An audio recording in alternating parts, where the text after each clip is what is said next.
Bonjour à tous. Aujourd'hui, nous allons, comme la semaine dernière, comme samedi dernier, parler de la liturgie. Alors, comme nous l'a dit frère Stanislas la dernière fois, la liturgie est vraiment une actualisation des mystères de la vie de Jésus. Nous revivons réellement, de façon mystérieuse, des moments de la vie de Jésus, des moments importants de la vie de Jésus. Et ce dimanche, par la liturgie, on va revivre avec Jésus son entrée triomphale à Jérusalem. Jésus monte résolument, avec détermination, à Jérusalem. Il monte parce qu'il vient pour nous sauver. Il monte à Jérusalem pour souffrir sa passion et il désire ardemment de tout son cœur nous sauver. C'est pour ça qu'il monte résolument. Et en même temps, il est animé d'une grande angoisse devant cette perspective effrayante de la passion. Et en entrant à Jérusalem, il est acclamé par la foule qui proclame « Hosanna au fils de David ». Il est donc acclamé comme roi. Et il accepte ouvertement cet hommage. D'ailleurs, on voit qu'il réquisitionne, il ordonne qu'on prenne un âne sur lequel jamais personne n'est monté. Il s'agit là d'un privilège royal. D'autre part, sur son passage, la foule brandit des palmes et puis même ils étendent leurs vêtements sur le passage de Jésus. Donc vraiment, il est acclamé comme roi et il accepte cet hommage. Alors, on peut se poser cette question, mais comment se fait-il que là, il accepte ouvertement d'être acclamé roi, alors qu'avant, on peut voir dans l'Évangile qu'il cache son identité et qu'il refuse qu'on le révèle comme fils de Dieu, comme fils de David? Eh bien, la raison est très simple. C'est tout simplement parce qu'il n'y a plus de risque de faire de Jésus un sauveur politique, un roi qui viendrait libérer le peuple de l'empereur romain. Maintenant, tout de suite après, comme vous le savez, après cette acclamation par la foule, va suivre sa douloureuse passion, immédiatement. Donc la foule n'aura pas la tentation de faire de Jésus un messie politique. Jésus est le Fils de Dieu. Il est celui qui vient nous libérer, oui, mais nous libérer du péché et qui vient nous ouvrir les portes du ciel. D'ailleurs, Jésus ne se comporte pas comme les autres rois de la terre. Il réquisitionne, ça c'est vrai, un privilège royal, un âne. Un âne, c'est la monture du pauvre. Il ne réquisitionne pas un cheval. Et puis, par ailleurs, ceux qui le suivent, cette foule qui l'acclame, c'est la foule des petits, des humbles. Jésus est un roi qui va régner par la croix. Il va tout donner pour nous, pour les sujets de son royaume, jusqu'à sa propre mort. Et en même temps, Jésus est un roi qui va régner par la croix, mais il va régner aussi, et disons-le, par la résurrection. Jésus est Dieu, il est tout-puissant, donc son règne est un règne par la croix et par la résurrection. Alors, à cause des restrictions, on n'aura pas une procession comme d'habitude. En temps normal, nous avons la bénédiction des rameaux, suivie d'une belle procession, rameaux à la main, pour acclamer Jésus comme notre roi. Les prêtres, lors de cette procession, se tiennent en tête pour justement signifier Jésus qui s'avance résolument vers sa passion. Et donc nous, demain, ça sera plus modeste comme procession.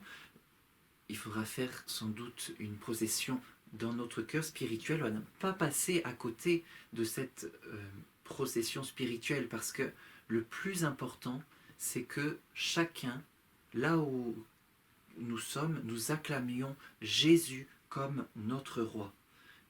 Et vraiment, désirons, je redis, la liturgie, c'est une actualisation. Donc on revit avec Jésus le moment où il est acclamé par la foule. Donc désirons faire partie de la foule.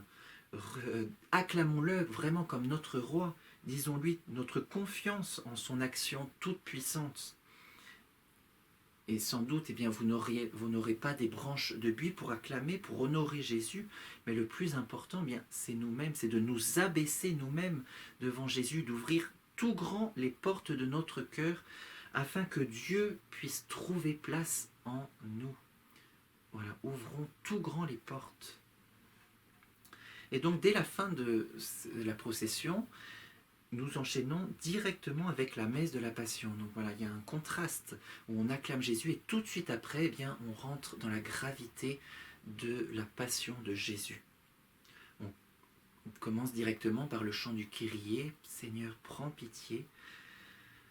En temps normal, eh bien, le prêtre qui préside la célébration enlève la chape.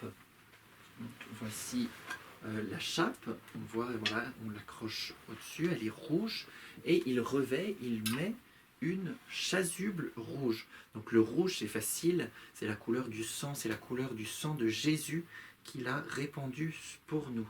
Donc la chasuble, une seule couture, elle représente la tunique de Jésus, et la chape, quant à elle, eh bien, elle sert pour, donc la chasuble, elle sert pour la messe, quant à la chape, elle sert pour les processions, pour les bénédictions du Saint-Sacrement, les vêpres solennelles et puis d'autres événements liturgiques. Et on enchaîne bien, la messe par la proclamation de l'Évangile, l'Évangile de la Passion. Selon l'année, on lit soit l'Évangile selon saint Matthieu, soit l'Évangile de la Passion selon saint Marc, ou de l'Évangile selon saint Luc. Cette année, eh bien, nous sommes l'année A. Donc c'est pourquoi on aura l'évangile de la Passion de notre Seigneur selon saint Matthieu. L'évangile, c'est sûr, elle est longue et il faut demander, voilà, c'est l'aide à l'Esprit Saint de nous aider à rester concentrés, à rester avec Jésus, à écouter ce qui est proclamé pour que, eh bien, il y ait des répercussions dans notre cœur, pour que ça fasse écho, que ça parle à notre cœur. Donc là, c'est sûr qu'il faut demander la grâce de l'Esprit Saint pour ne pas se laisser distraire. Et pour nous aider, eh bien, il y a quand même des moyens concrets. Donc déjà par notre attitude extérieure. Même si on est devant un ordinateur, eh bien, tenons-nous debout comme à l'église. Puis les mains jointes, les mains, voilà. Et désirons, voilà, vraiment partager avec Jésus sa souffrance. Que notre tenue extérieure soit le reflet de notre âme, de ce qui se vit à l'intérieur. Si on est en train de disperser, agité, en train de bouger dans tous les sens, eh bien on passera à côté. De même, si on est assis à moitié avachi dans le canapé, pareil, on ne pourra pas être attentif à ce qui est proclamé par le prêtre ou le diacre. Dans mon cœur, ah oui, un moment important de l'évangile de la Passion, c'est au moment, les mots qui disent que la mort de Jésus. À ce moment-là, eh bien, on se met à genoux. Et dans mon cœur, eh bien, je peux dire, Jésus, merci d'être allé jusqu'au bout de ta passion pour me sauver. Et puis, un petit détail liturgique, c'est que pendant la proclamation de l'évangile, il n'y a ni cierge qui encadre l'ambon et il n'y a pas d'encens. Voilà, un dépouillement, cette gravité de la liturgie. On rentre dans la passion de Jésus.